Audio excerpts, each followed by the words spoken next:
In front of me is OPPO RENO12 FS, and today I would like to show you how you can add a password to Google Passwords Manager.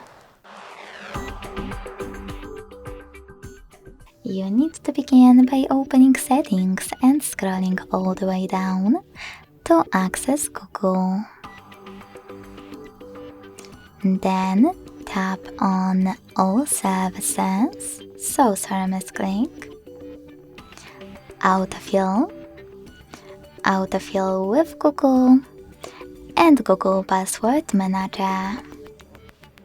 Finally, by selecting Add Password, you can input all of those informations.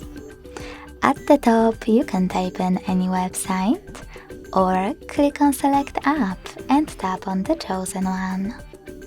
Then enter your username, email, or phone number, password, and even take some helpful notes. When you finished, hit save at the top right corner. Thanks so much for watching. If you enjoyed this video, leave a like, comment, and subscribe. Bye!